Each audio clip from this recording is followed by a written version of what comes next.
que nos convoca aquí en la casa, conjuntamente con el Centro de Investigaciones en Derecho Sanitario y Bioderecho, dirigido por la doctora Claudia Mañez. En esta primera jornada de la tarde vamos a estar acompañados por 3 docentes de la casa, 3 docentes de salud, de las carreras de grado y de posgrado.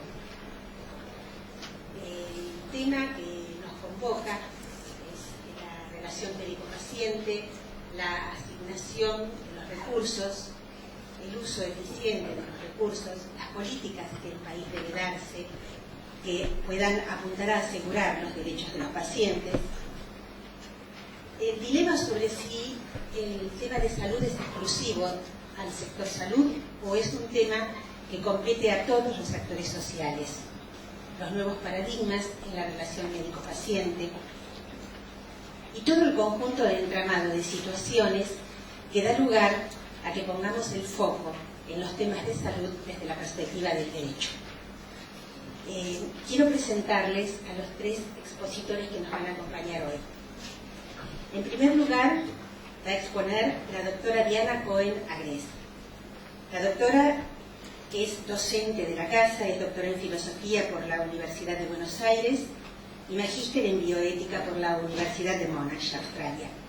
Es directora de las diplomaturas en bioética de la casa y profesora del Departamento de Filosofía de la UBA. Ensayista y finalmente Diana Cohen Agrés es colaboradora en temas de salud y bioética del diario La Nación. En segundo lugar, va a exponer la licenciada y profesora Susana Bustamante.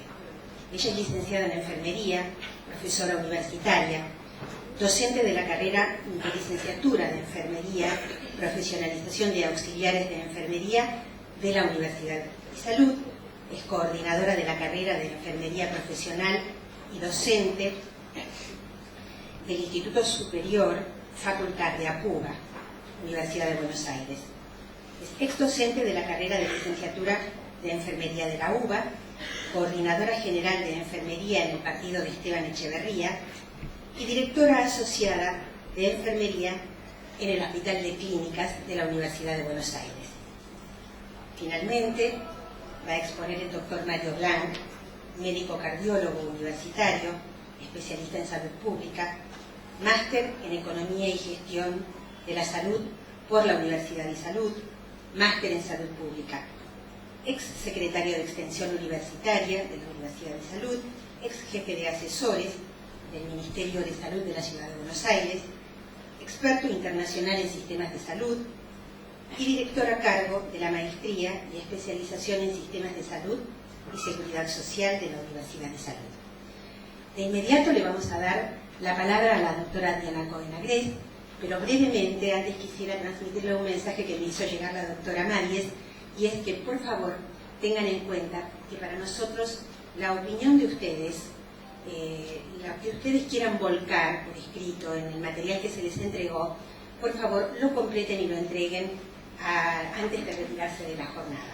Por otra parte, al finalizar los 3 expositores, vamos a recibir las preguntas que nos hagan y con todo gusto vamos a tratar de dar respuesta en el marco de tiempo que tenemos asignado. Muchas gracias. Buenas tardes. A partir de los inicios de los 70, el afianzamiento de los derechos sociales alentó el nacimiento de la medicina social. Una década más tarde nació el movimiento de los derechos del paciente, los que se fueron incorporando paulatinamente en el discurso y en las prácticas de la medicina a través de instrumentos legales, entre otros el consentimiento informado, para que fueran, siquiera formalmente, vinculantes. Abandonando el modelo médico-paternalista que había reinado desde Hipócrates, en cuyo marco el profesional sanitario tenía la última palabra, el médico se obligó por primera vez a incorporar al paciente en la discusión de las alternativas terapéuticas y a reconocer su derecho a tomar la decisión final. Hoy por hoy, la relación médico-paciente se ve claramente reflejada en la expresión usual en inglés, donde en la retórica médica no se habla tanto de paciente, con su connotación que remite una semántica de renuncia y sometimiento, sino de cliente. Pero la expresión cliente remite al universo corporativo empresarial y lejos de ser la resultante de un vuelco discursivo casual, esa expresión anticipó un nuevo tipo de relación médico-paciente, porque a poco de nacer, los derechos del paciente se unirían en un matrimonio de conveniencia con los derechos del consumidor, centrados en la demanda de bienes y servicios en salud. Esta demanda, por su parte, es la respuesta a las innovaciones de la biotecnología. Enfrentados a este número creciente de exigencias por parte de los pacientes, los profesionales no siempre se encuentran en condiciones de satisfacerlas, entre otras razones, porque la distancia entre las ofertas nacidas de la mano de la medicalización de la vida y las indicaciones clínicas parece ser cada vez mayor. Esta demanda creciente de servicios y productos se funda, sin embargo, en una falacia. En el imaginario del paciente, querer es poder.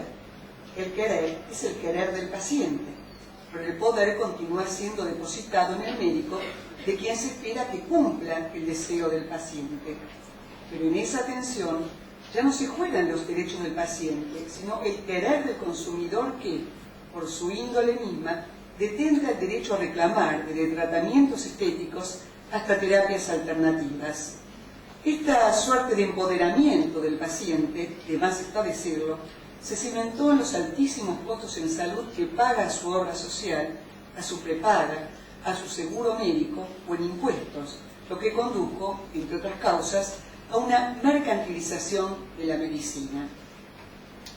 La mercantilización de la medicina suele ser asociada a una patologización de la vida que se vale de innovaciones biotecnológicas, que en sí mismos, por supuesto, son un logro, pero que son cuestionables cuando, en nombre de la salud y el bienestar humano, son presentadas marketineramente con el objetivo de incrementar la demanda del servicio o producto.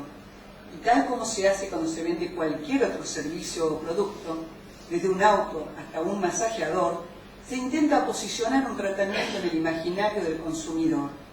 Si pensamos en el llamado turismo médico, desde el turismo de trasplante hasta el reproductivo o incluso el estético, los paquetes ofrecidos incluyen tratamiento, estadía y hasta promociones turísticas que le añaden un plus a un tratamiento desde una mirada banalizante que abusa de todo lo que se juega en el deseo de la cura o hasta del verse mejor.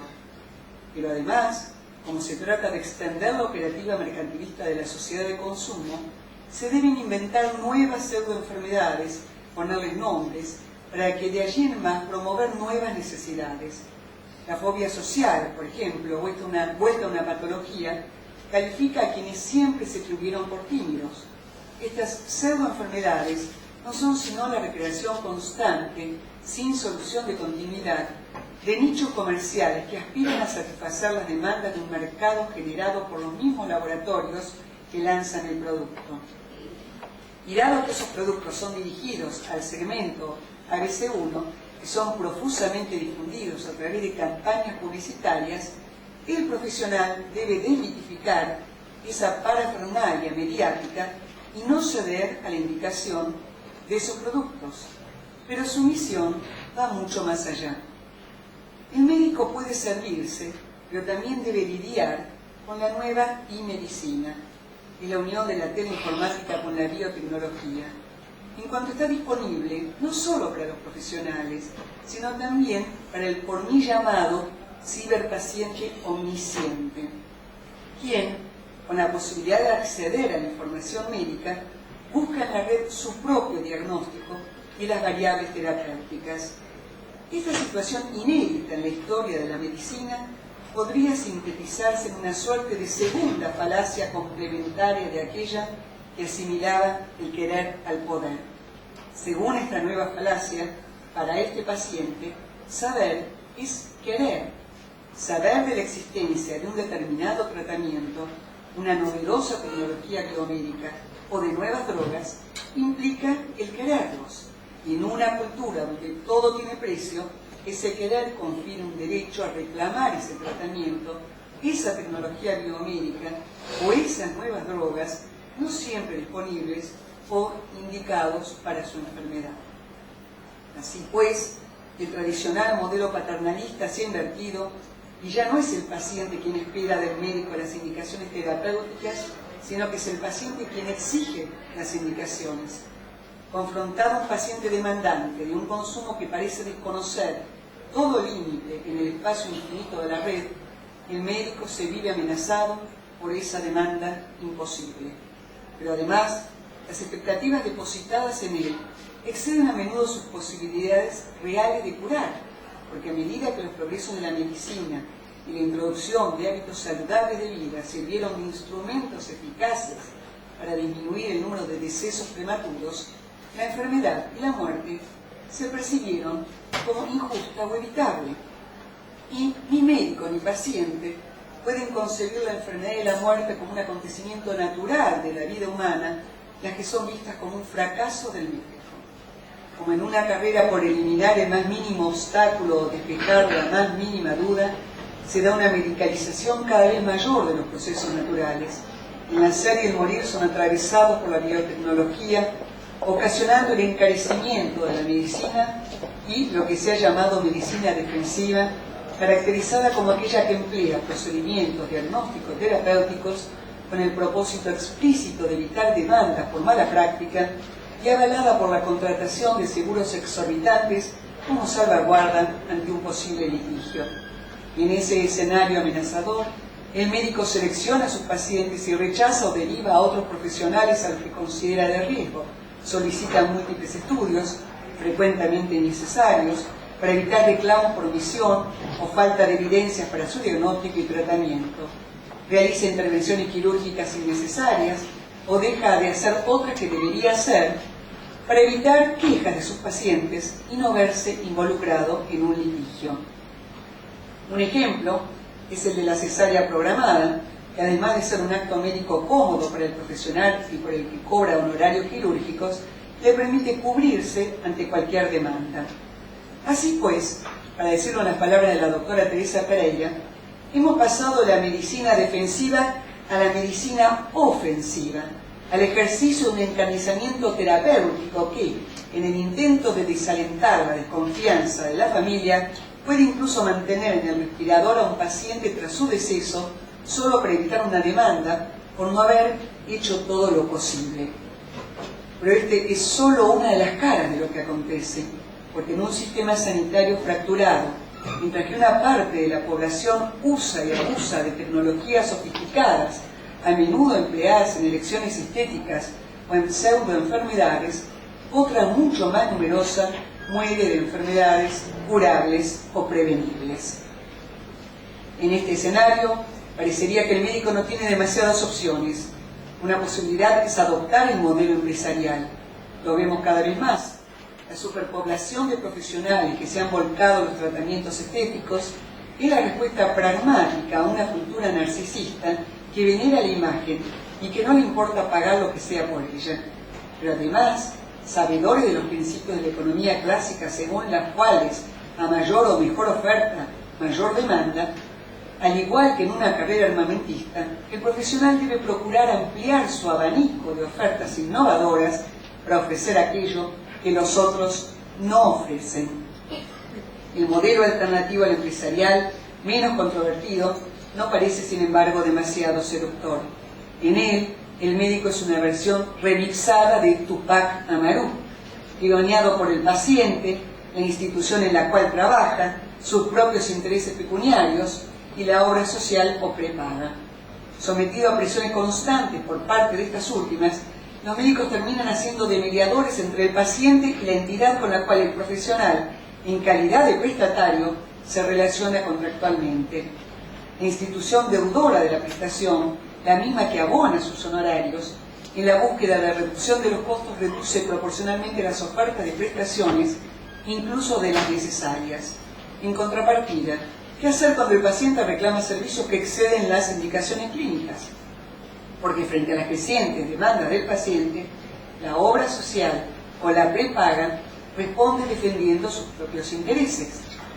Al desmembrarse entre tantos intereses en juego, ¿qué queda de las obligaciones de beneficencia, de la fidelidad del médico hacia su paciente? Pero el derrotero no termina allí, porque cuando la obra social o la prepaga se niega a reconocer un tratamiento, se busca una nueva instancia, el último eslabón de esta cadena. La privatización de la atención sanitaria, sumada a una hiperjudicialización de la salud, termina por hacer del Estado el depositario último que debe responder a las demandas del paciente. Los actores sociales de este drama inconcluso, al hacer de la salud una mercancía subordinada a la ecuación costo-beneficio y sujeta a la aceleración consumista que también alcanza a las innovaciones médicas, terminan por hacer un uso equívoco del concepto de derecho a la salud, abandonando valores esenciales en la responsabilidad social aplicada a la atención sanitaria y dejando en un estado de orfandad, en el mismo gesto, a las obligaciones de justicia, de equidad y de solidaridad. Muchas gracias.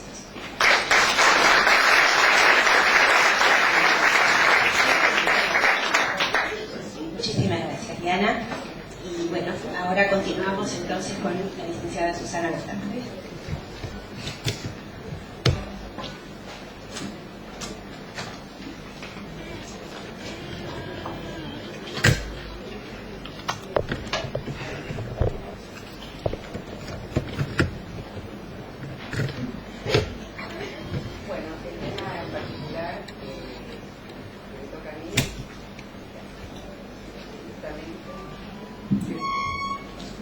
Listo. Gracias. Es justamente hablar de aspectos que están relacionados con la judicialización de la atención, la despersonalización de la atención y en particular los beneficios de trabajar en el marco de la seguridad del paciente. Para hablar de este tema y meternos de lleno en modelos que abarcan estos aspectos, sería interesante analizar el siguiente cuadro, que es el modelo de Rison. Este modelo explica, y mi tema se va a basar en eso, justamente, en fallos latentes que existen en un extremo de la atención y del otro extremo de la atención. Es decir, hay fallos latentes en el sistema. Rison dice, hay peligros que evidentemente nosotros tratamos de evitar, de prevenir, a través de barreras propias que somos médicos, enfermeros, programas, procesos, metodologías de trabajo, que justamente actúan como barreras. Si quieren un ejemplo más propio, hasta la alarma que hay en una terapia intensiva actúa como una barrera de seguridad. Hay fallos que los conocemos como errores humanos, es decir, evidentemente toda actividad humana no está exenta de error. Por lo tanto, en esas barreras, ¿sí?, los famosos agujeros que aparecen en el queso, son las fallas humanas, ¿sí?, en procedimientos, en atención directa a pacientes. Cuando esos fallos se van colando, ¿sí?, en el sistema, las barreras las va derribando, evidentemente nos encontramos con el problema, nos encontramos con el daño, ¿sí? Ese daño que lo conocemos como, y lo definimos como evento adverso, ¿sí?, es una situación que la enfermedad preexistente no estamos juzgando, sino el daño que hemos provocado, aumentando, ¿sí?, más riesgos de salud a esta persona o directamente el daño ha provocado la muerte de la misma. Si nosotros, entendiendo este proceso y este modelo que propone Rison, tomo justamente como base de mi ponencia el personal fiable. ¿Qué considero un personal fiable? Y evidentemente es un tema muy amplio para tocar. Voy a tratar de resumir los aspectos que tienen que ver con lo académico, que tienen que ver con la formación, que tienen que ver con la asistencia diaria a pacientes en las distintas instituciones de salud.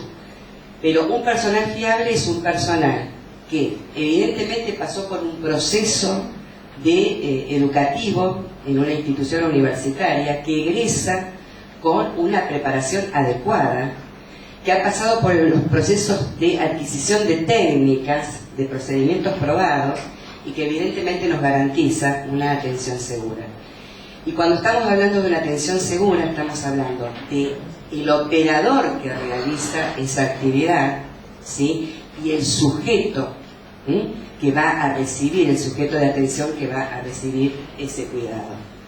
Y evidentemente somos responsables los docentes de que esto ocurra, pero también, además de ser uno de los temas latentes, ¿sí?, y peligros que existen en ese extremo del sistema y que se van colando hasta provocar el daño, hay otras situaciones evidentemente que se relacionan con esta situación en particular.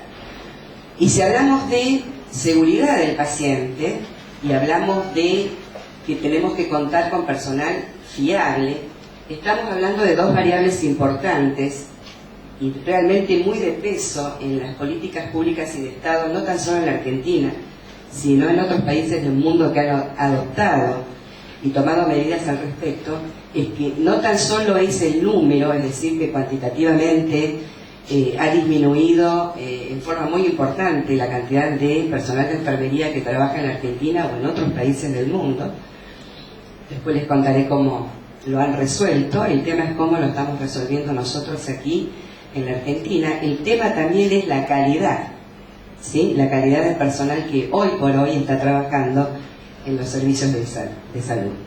Consecuentemente con esto, y lo traigo como anécdota chiquitita, en una reunión en una comunidad donde justamente se planteaba el tema de hacer marketing de la profesión para que alumnos de escuela secundaria eligieran esta profesión al ingresar de la escuela secundaria, los padres presentes, una de las preguntas que hizo un colega es si en alguna situación de internación ellos realmente eran conscientes si habían sido atendidos por un enfermero profesional. Ninguno de ellos pudo contestar. Y evidentemente, si yo doy números, se darán cuenta ustedes que la mayoría de nosotros hemos pasado por una internación y no hemos sido atendidos por enfermeros. Hay un cuadro del 2004 y otro del 2005, uno es de Abramson y otro del Ministerio de Salud, que dice que en realidad de enfermeros hay 12.000 en la República Argentina. El resto son auxiliares de enfermería. Es decir, personas que han pasado por la escuela primaria, que han hecho un curso de 9 meses y que han tenido que afrontar situaciones de cubrir las falencias que tenemos hoy por hoy en la Argentina, de acceder a hacer acciones que no les corresponden y aprenderlas como sea para poder trabajar y afrontar esta situación. Entonces, esta cuestión cualitativa y cuantitativa nos lleva evidentemente a que estos peligros que se cuelan, ¿sí?, según el modelo de Reason, a tener errores en la medicación, caídas de pacientes, complicaciones posoperatorias, casos de fracasos terapéuticos. Y cuando les cuento todo esto y muchos otros casos más que suceden, Estados Unidos reporta entre 48.000 y 98.000 casos de muerte, ¿sí?, por errores médicos. Cuando digo errores médicos, estoy generalizando, no me estoy refiriendo específicamente que ese error se refiere al cuerpo médico. Lo digo genéricamente, en sentido amplio. Es decir, todos los que trabajamos en el equipo de salud estamos justamente comprometidos y metidos en este término general de error médico. Bien, cuando estoy hablando de personal fiable y estoy hablando de la cantidad de personas que trabajan en el sistema y de su preparación, evidentemente hay cuestiones a tener en cuenta de si tenemos estas características particularmente visibilizadas, lo que vamos a lograr dentro del sistema de atención de salud, mejores resultados de salud. Continuidad en los cuidados, estancias hospitalarias menos costosas y menores costos. Cuando estoy hablando de continuidad en los cuidados, evidentemente estoy hablando de que si estoy hablando de una disminución importante de la cantidad de este personal en las instituciones de salud, tanto públicas como privadas, estamos hablando de que en algún momento esa persona que está internada no va a tener la atención de un enfermero. Es lo que básicamente e implícitamente está pasando. La calidad de atención justamente nos está hablando de que es importante contar con un personal. Hay pruebas que evidentemente justifican lo que estoy diciendo y son muy interesantes, trabajos que se han realizado de investigación tanto en Estados Unidos como en Canadá, también en nuestro país, respecto justamente a este tema. Y uno de estos trabajos fue realizado en pacientes que habían sufrido infartos de miocardio, ¿sí?, sobre una población de 68.000 pacientes, donde justamente la cantidad de personal calificado, la atención oportuna, el diagnóstico de la enfermería ante la situación aguda, el relevamiento adecuado en el momento preciso del dato, justamente hace que disminuya la mortalidad en este grupo de pacientes. Otros estudios que también demuestran que se hizo en aproximadamente 197 hospitales en Estados Unidos sobre una población de más de 240.000 pacientes relevados, en la cual indicaba que si a 4 pacientes asignados que tiene una enfermera se le aumenta un paciente más, aumenta el riesgo de morbilidad y mortalidad de ese paciente en un 7%. Es decir, que al aumentar la carga de trabajo, evidentemente estamos aumentando la posibilidad de morbilidad y mortalidad. ¿Qué estoy diciendo con todo esto? Hay situaciones, ¿sí?, que están en el extremo de latentes, peligros latentes, que justamente tenemos que modificar esa situación y adoptar políticas públicas y de Estado como las que se han tomado en la Argentina en los últimos 10 años. Uno de ellos es la Ley de Estado del Desarrollo de Enfermería, que se votó por minoría en diciembre del 2009, en la cual está basada en el primer programa que se hizo, anteproyecto de ley aprobado por la Presidenta de la Nación y presentado por la que en su momento era Ministra de Salud, la señora Ocaña. Modificado este proyecto y es en trabajar en las currículas. Y uno de los aspectos importantes que quiero comentar, que de alguna manera también se han incorporado a las currículas, una de ellas es la resolución 7 de la CONEAU, donde da la posibilidad de incorporar estos temas a través de seminarios de lo que es la gestión del riesgo sanitario y la seguridad del paciente. Es decir, que de alguna manera vamos involucrándonos con este tema. Enfermería tiene una larga trayectoria en trabajar en este sentido, que para nosotros el paciente es único y irrepetible, nuestra mirada es holística y en la mejor defensa, ¿sí?, de la seguridad de atención de este sujeto de atención. El camino a recorrer es largo y es bastante tortuoso de nuestra parte, pero creo que tenemos que ver la parte positiva de que hay cambios curriculares, hay cambio en la mentalidad de las personas, es decir, aquel que se consideraba un paciente pasivo hoy no lo es, y eso lo notamos en el ámbito de atención. Es decir, que más ciudadanía, en realidad lo resumiría de esta manera, ¿sí? Y eso lo dice si nosotros nos ponemos a analizar los derechos humanos de tercera generación, y entonces vemos que estamos todos involucrados en mejorar. Esas son las preguntas que nos tenemos que hacer, ¿sí? Y a la hora de que ocurra un evento adverso, la pregunta que tenemos que hacer es no señalar con el dedo quién lo hizo, sino al contrario, ¿sí? ¿Qué pasó? ¿Cuál fue el error que cometimos? ¿De qué manera tenemos que trabajar? ¿Sí? Aprender del error. Y entonces, el cambio de paradigma es, por un lado, justamente ese, no tapar el error, ¿sí?, trabajar sobre el error, trabajar sobre el cambio cultural en las instituciones, ¿sí?, aprender del error y mejorar para nuestra salud y para la salud de nuestros pacientes. Gracias.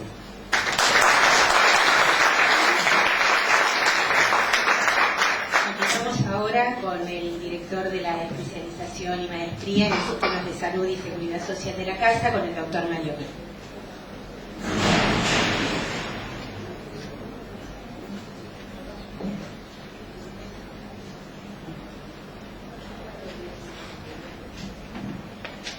Buenas tardes, muchas gracias por la invitación y a todos muchas gracias por estar acá. Estamos iniciando de alguna manera el año académico de la universidad en este tipo de reuniones. A mí me toca hablar o elegir, referirme a equidad, justicia distributiva y asignación de recursos. Y hacerlo en 10 minutos es muy pretencioso, así que lo que voy a hacer es simplemente un punteo, un macro, en el que voy a tratar de bajar muy rápidamente desde la macroeconomía a la macrogestión de los sistemas de salud. Y dejar preguntas, dejar inquietudes, fundamentalmente más que otra cosa. Como ven ahí atrás, la diapositiva y el planeta se puede dividir en dos partes.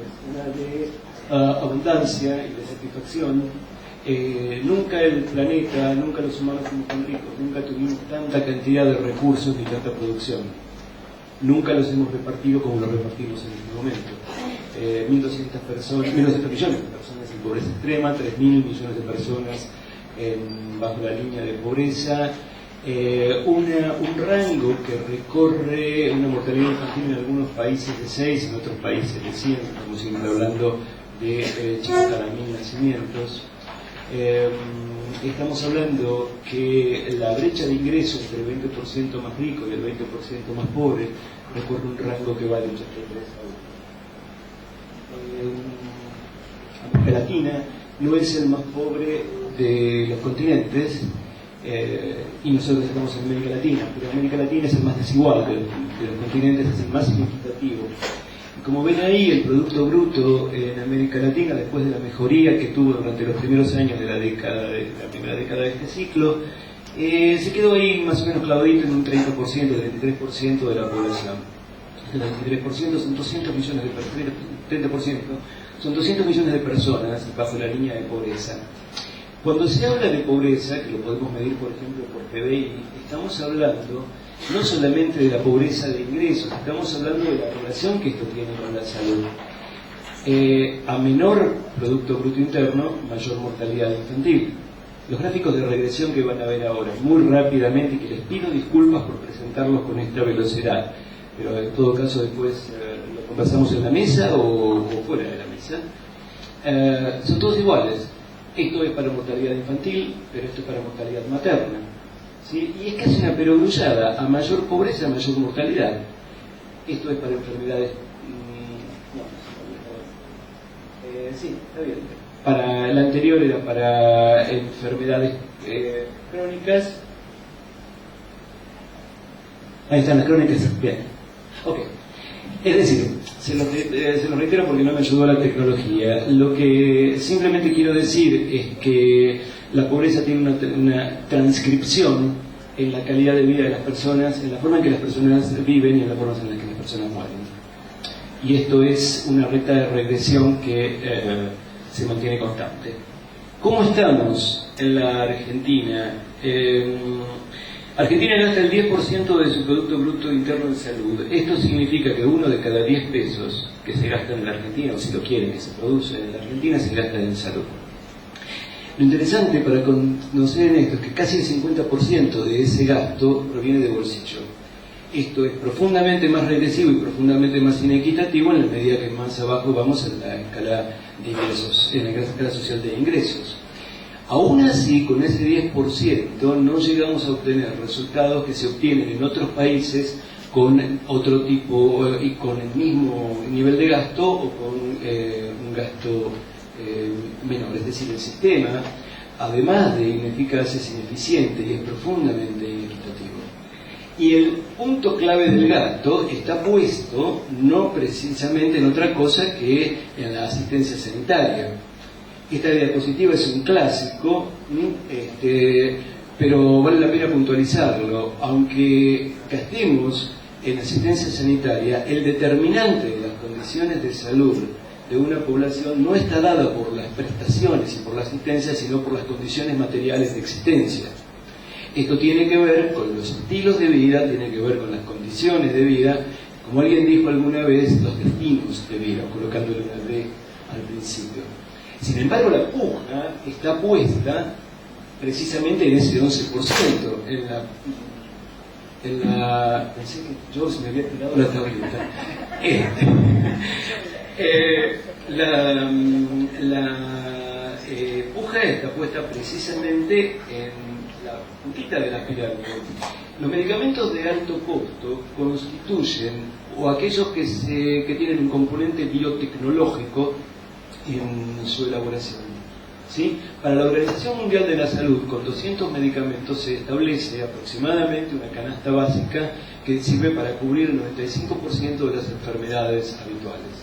¿Sí? Sin embargo, la tasa de crecimiento de los medicamentos de alto costo duplica la tasa de crecimiento de los medicamentos corrientes. Cuando digo medicamentos corrientes, no estoy hablando solamente de los 200 medicamentos esenciales de la OMS, estoy hablando de los miles de medicamentos y de formas farmacéuticas que componen el vademecum, por ejemplo, de nuestro país. Ahora, claro, esto nos plantea en principio un dilema ético, un dilema que dice, bueno, ¿qué hacemos? Entonces recortamos todo, y como dijo Sen, Amartya Sen, pensar salud recortando prestaciones es como combatir el hambre comiendo menos. Pero también lo otro es válido. ¿Cómo pensamos salud solamente desde el ámbito prestacional o desde el ámbito asistencial? Y como de lo que estamos hablando en última instancia es de ética, hay una diagonal que recorre esto que Williams y luego Sen denominaron los turnos equitativos.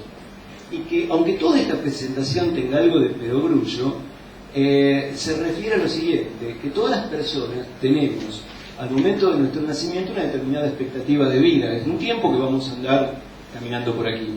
Ese turno que nos toca vivir debería tener la misma capacidad de desarrollar de nuestras potencialidades, cualquiera de nuestras potencialidades, estemos donde estemos y seamos quienes seamos.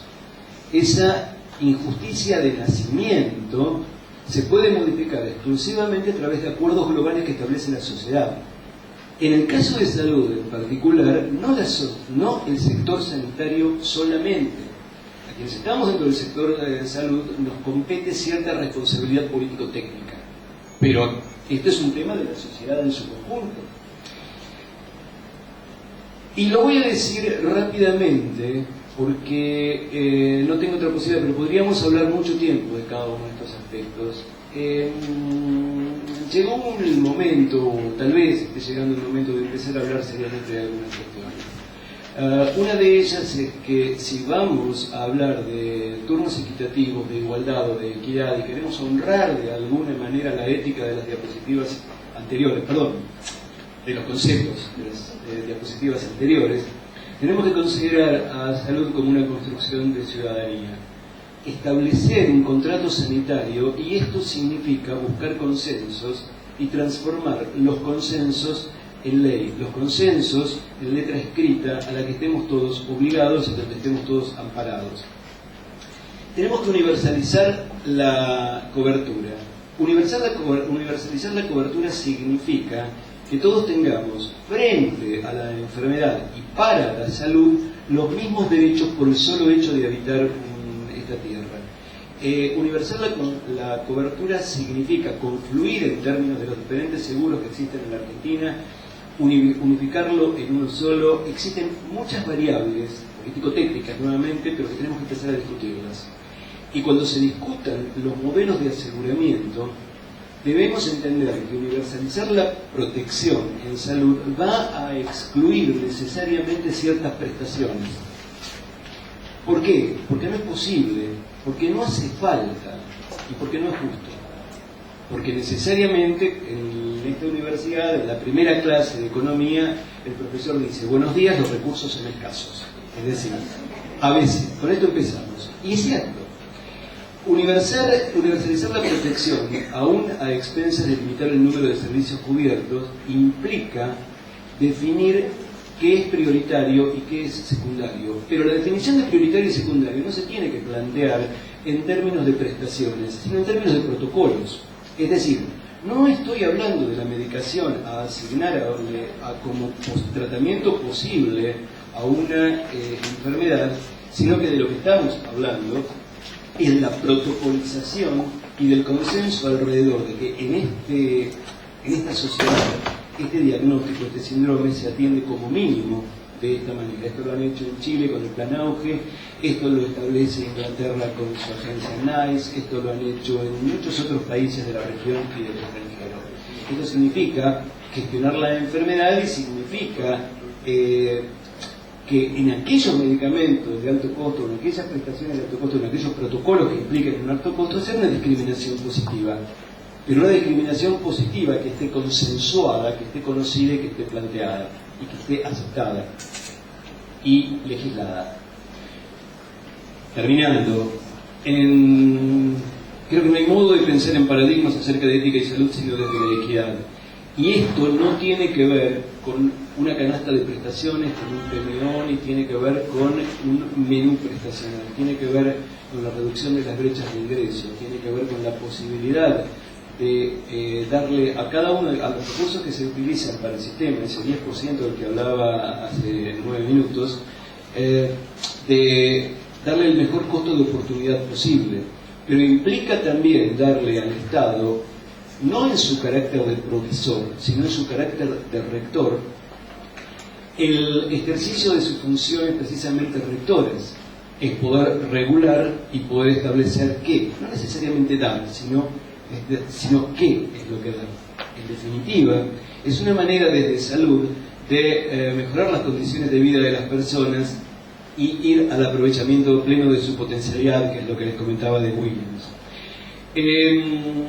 La buena noticia de esto es que esto no es necesario, esto no se define en términos de dinero. Es muy probable que la masa de dinero con la que nos estemos manejando pueda resultar en principio, en términos de masa total de dinero, adecuada. Posiblemente, tendríamos un poco más profundamente. Lo que es la noticia más comprometedora es esta frase de Gandhi con la que quiero terminar. La diferencia entre lo que hacemos y lo que podríamos hacer bastaría para solucionar la mayoría de los problemas del mundo. Muchas gracias.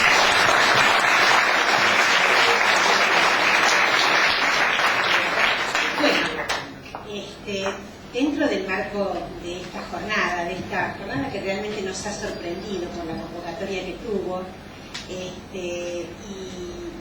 teniendo en cuenta que estamos transitando con mucha alegría nuestro cumpleaños número 20 en la casa y preparándonos para los 20 subsiguientes, en el tramito de tiempo que nos ha tocado, queriendo dar lugar a las mesas subsiguientes, que también vienen con todos sus planteos y sus desafíos interesantes, hemos intentado sucintamente plantear los desafíos, el impacto que tienen los cambios culturales en la relación médico-paciente. Hemos intentado ver el enorme valor que tiene instaurar líneas de acción relacionadas con la calidad prestacional, con la formación del recurso humano, con el compromiso universitario dentro de lo que tiene que ver con la atención sanitaria. Y por último, analizamos la asignación de los recursos, los pactos sociales sanitarios, el sector salud como instrumento dentro de un concierto de acciones con el conjunto de los actores sociales. Nos gustaría en los minutos que nos queda dar lugar, si ustedes lo desearan, a la palabra de ustedes, en forma de preguntas o de aportes que quisieran hacer sobre estos 3 grandes temas que hemos tratado de recorrer en estos minutos.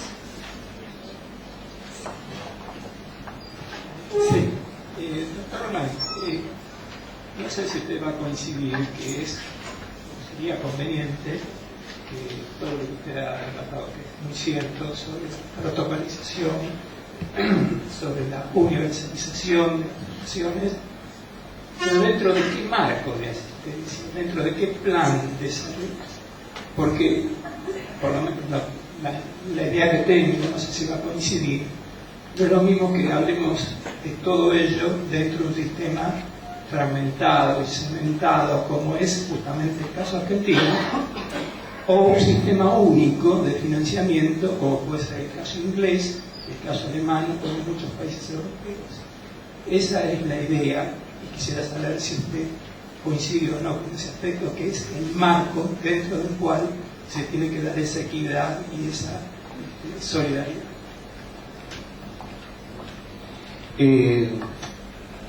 A ver, coincido parcialmente. Coincido con el diagnóstico en torno a la fragmentación, la heterogeneidad, la superposición y la heterogeneidad de fuentes de financiamiento.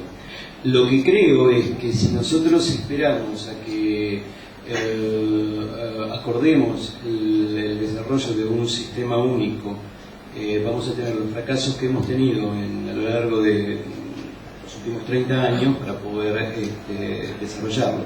Hay una alternativa que tiene esto, y es que mientras vamos discutiendo cómo se iguala desde arriba en términos de financiamiento, igualar en términos de derecho por abajo. Precisamente por eso, yo cuando hablaba de modelos de aseguramiento decía el que encontremos, discutamos lo que encontremos, pero lo que importa es igualar desde el derecho. Es decir, que en última instancia los actores del sistema, perdónenme la incorrección política, que los actores del sistema discutan cómo se reparten, discutan, veamos cómo se reparten los garbanzos. Pero mientras tanto, ¿sí?, que todo el mundo pueda ir recibiendo lo que merece y lo que necesita, ni más ni menos, y que eso esté a la altura de la evidencia científica internacional. ¿Sí? Por lo tanto, coincida con el diagnóstico, pero creo que no tenemos tiempo vital en la gente enferma como para poder arrancar de ahí. Posiblemente desde abajo es igualación de derechos, y esos derechos expresados en letra. Yo no puedo sustraerme de ampliar esa respuesta. No, me parece que esto está muy relacionado con la primera mesa, con el federalismo y la articulación. Los países unitarios tienen el desafío de centralizar. Los países federales tienen el desafío de articular y coordinar. Entonces, no es tan trabajoso. Nosotros vimos que hay instancias que realmente están articulando, que es novedoso. Vimos un COFELESA, vemos un COFES activo, que no siempre lo estuvo. Digo, se resuelve con más democracia, con más participación, con más política, más involucramiento de los actores, más coordinación, más concertación.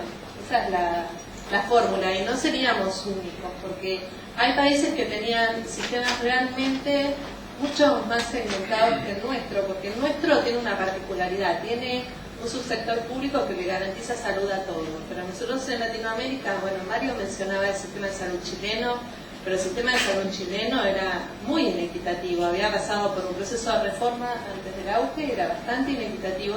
El sistema de salud colombiano, con su ley 100, generó un sistema que amplió la cobertura, incluyó gente, pero mantuvo una segmentación muy importante de la población. Y se discutió cómo hacer esa inclusión. La reforma de salud chilena se llevó puesta a 3 ministros de salud, y uno tiene que aceptar que estos procesos de reforma son largos, no son procesos de reforma efectistas ni que cambian de un día para el otro. Como decía el doctor Glan, en el medio hay que buscar fórmulas alternativas. No es una mala salida empezar por establecer esos patrones mínimos en los cuales se tienen que mover todos los actores del sistema. Por eso nos importa tanto la fuerza establección del derecho. Regulado siempre desde el Estado, pero no como una cosa vertical, sino como una regulación que emana de una concertación y una discusión entre los actores sociales que genere consenso y convencimiento de que esa es la mejor opción. Tiene que estar legitimado por ese debate social.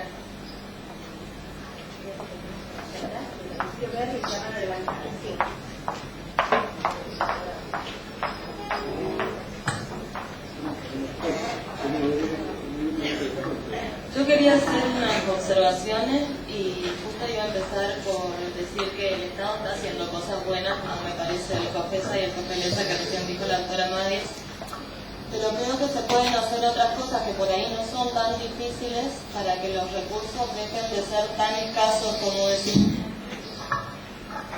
en lo económico y en lo de recursos humanos también. Y para hablar de esto con algunas cosas que ya se han tratado. Por ejemplo, cuando hablaba el superintendente de seguros de salud, decía que era fácil, que habían padrones para cobrarle a las obras sociales, personas que tenían obras sociales iban a los hospitales públicos. Y yo sé que no es tan así, que los sistemas de arancelamiento en los hospitales no funcionan. Y he trabajado en provincias que se hicieron proyectos para privatizar o tercerizar esto, y hubieron muchas empresas que se ofrecieron para hacerlo con un porcentaje de lo que se recuperaba. O sea que un sistema privado lo podía hacer con quedarse con un porcentaje y el Estado no lo puede hacer. Y eso me parece que es porque hay mucho personal y poco personal capacitado, digamos. Y hoy cuando hablaba de enfermería, había pensado en dos cosas más, aparte de que el Estado tiene que incentivar, digamos, la enfermería, y también con los salarios, porque por ahí es una gran diferencia con medicina y la gente prefiere estudiar medicina y no enfermería, porque el salario es distinto y porque las incumbencias son distintas y existe un respeto mayor por el médico que por el enfermero. Entonces creo que en esto el Estado tendría que incentivar, y acá habrían dos cuestiones positivas, digamos, que habría el recurso humano necesario y también habría una salida laboral que tanto se necesita en el país, digamos, incentivando la enfermería. Y después el tercer punto del que quería hablar era de la articulación de poderes, cuando en el primer panel, perdón, habló del juez. Él parecía no ser tan igual que todo el resto de los jueces, porque la verdad es que acá se mezcla bastante las competencias de los tres poderes, y por ejemplo los jueces deciden si una persona tiene que estar internada o no, cuando lo tiene, con respecto a la salud mental me refiero, cuando el que tiene que decidir es un médico y no un juez. Entonces el legislador tiene que legislar al respecto, el Poder Ejecutivo tiene que actuar en el día a día y el Poder Judicial tiene que hablar de los procedimientos y no de las decisiones médicas. Si nos permitís, de todo lo que expusiste, sin duda todo da lugar para continuar el debate. En honor al tiempo, vamos a pedirle a Susana que tome esto que vos planteás respecto de la encrucijada de la situación del trabajador de enfermería, para que por lo menos en este segundo punto que planteas podamos redondear un intercambio. Gracias. Bien, lo que planteas, de alguna manera, cuando hablé del tema que tiene que ver con lo cuantitativo y cualitativo, está directamente relacionado con lo que vos planteás, que es el salario, ¿verdad? Los salarios son muy bajos y eso implica que las enfermeras tengan doble y triple empleo, y que lo que te estoy diciendo, el dato está relevado, ¿sí? Eso implica mayor ausentismo, es decir, somos humanos, nos cansamos, nos estresamos, nos enfermamos. No hay políticas respecto a reemplazar a ese personal enfermo, por tanto el que queda, se queda con todo el trabajo. Entonces es un círculo vicioso, ¿sí? Es decir, malos sueldos, malas condiciones de trabajo, ese círculo que yo decía está latente en el sistema, ese peligro latente en el sistema que se va colando para provocar el daño, ¿sí? Y hay incentivos interesantes. Esta política de Estado de enfermería propone un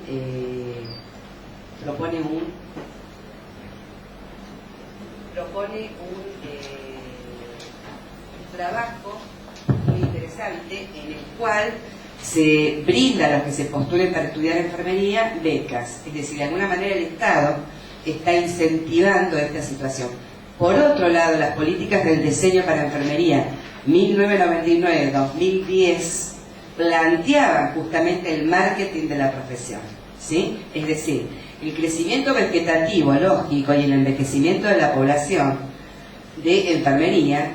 Tengan ustedes presente que para el 2014 el 40% del personal de enfermería se estaría jubilando, Es decir, son personas mayores de 60 y algunos de 65 años. Es decir, que es crítica nuestra situación y evidentemente tenemos que salir al paso aplicando realmente esta ley sancionada en el 2009 que habla del desarrollo de la enfermería. Algunos hablaban de formar 50.000 enfermeros más, otros hablan de 150.000 y en realidad me acerco más a decir 150.000 nuevos enfermeros, pero además profesionalizar a los auxiliares de enfermería. Por esto que yo les decía, ¿realmente usted sabe si lo está atendiendo una enfermera? ¿Sí? Esa es la pregunta que tenemos que hacernos cuando hablamos de seguridad del paciente y de la gestión del riesgo sanitario. Gracias. Muy bien. Agradeciéndoles mucho la presencia de ustedes aquí, invitándolos a que continúen participando de los siguientes debates que, si Dios quiere, llevaremos adelante en la casa, felicitando a Claudia por esta iniciativa, porque está claro que estamos trabajando sobre temas calientes, sobre temas que invitan al debate, a la discusión, al aporte, problemáticas que tenemos en todas las jurisdicciones del país. Agradeciéndoles nuevamente la participación tanto a ustedes como a los integrantes de la mesa. Nos despedimos hasta la mesa que comienza en ya.